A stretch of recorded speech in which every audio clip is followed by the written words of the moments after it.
Yeah, so it was just normal header. I've gone up for the header, I've headed it and I've landed, and sort of my vision is just completely went basically. I then went straight into the physio room, and I didn't know where I was. Whole left side of my body went numb, sickness. So the club called an ambulance and I went straight to hospital, and then I was there for a few days, tried to recover, and obviously that I didn't fully recover, so we had to make the decision that I can't continue. And when you can't see and your left hand side is numb, just how scary is that?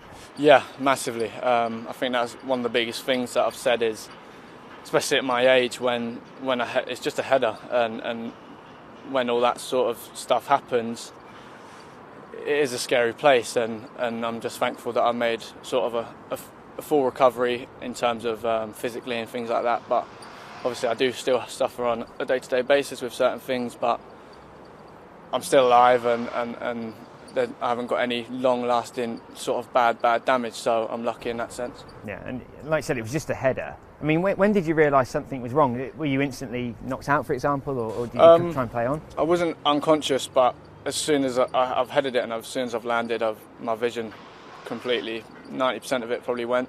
And then I sort of had to sit down, and I got basically carried in, and then called an ambulance straight away. And had you had any history of anything like this happening before? No, absolutely nothing. I think that just goes to show you that life can change so quickly, and for everyone, every young player, I'd say just be grateful and take every game and training session as it's your last, because unfortunately I found out what that feels like, and it's not a nice feeling. Yeah, and like I said, you went to hospital, didn't you? You made it a full recovery, and then it happened again, didn't it? Just explain that. So it happened in July last year, the first time. Went to hospital, everything, made a full recovery. I think it took me about 5 months. I was on the bench for the first team, and then the next game was an under-23 game against Luton, and in the warm-up, that was going to be my first 90 minutes back as well, and it happened again.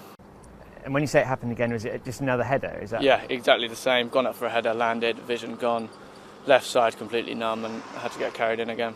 Yeah, and just explain how much of a tough decision was it to call time on your career at such a young age? Yeah, probably the hardest, well, definitely the hardest decision that I've ever had to make. And I had a big meeting with the club and the specialists and everyone, and we decided that there's already damage there, so let's not make that any worse. And also, to protect my long-term health, that's not something that we can risk. So the fact that I had to make decisions, obviously a horrible situation, but all I've got to do now is sort of look at the positives and see where I can now take this different career, and now I'm sort of looking at helping other people, because I don't want people going through what I've been through, or if they are, then I can help them because I've had that experience. So if I can help people mentally, whatever it is, then that would be great. You mentioned all the pain that you went through after making that decision. Just explain to me how much of a dark period that was in your life. Yeah, so I was probably sat in my room for probably about 2 weeks straight in the dark, curtains closed, just eating rubbish all day, thinking about it, because at that time my life had come crashing down. So there was sort of nothing else that in my mind I could do except think about it and think, what am I going to do now? And then luckily the club obviously offered me my new role, and I've jumped straight into that, and now I'm sort of looking at, like I say, helping other people. Yeah, and what was it?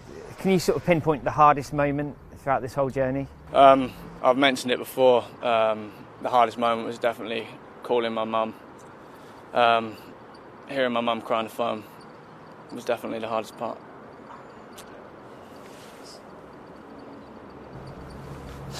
Probably, but I know she'd be so proud of what you've done and what you're trying to achieve, because you're trying to help people, aren't you? Yeah, 100%.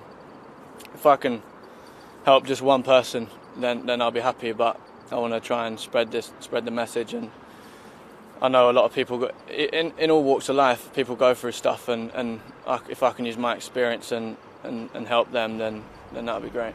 Yeah, and let's look at the positives, because you've had so much support, haven't you, from the football community. We've seen your Harry Kane shirt. That's an amazing gesture. Just tell me how that happened. Yeah, absolutely amazing. Like I say, the whole football community has come together, and and supported me, and I can't thank everyone enough. Like, obviously Harry Kane reached out to me and sent me the shirt. Reece James has reached out to me. A number of professional footballers and people like that have contacted me and offered their support. If I need anything, they're there. So they don't have to do that, but there is some really, really nice people in the world, and that's helped me a lot. Peterborough have also given you a new role, haven't they, in the academy? Just explain what that role is and why it's important, because you want to get a really good academy here, don't you, at Peterborough? Yeah, 100%. I think the academy is a massive part of the club, developing young players, and obviously when I was at Bury, that was another great academy. So building that is very important to the club. So I'm lucky enough that I can go straight into this role, and I've sort of taken over the audit process for Cat 2. So I'm really lucky again to do that, and hopefully I can just put all my energy and work into that.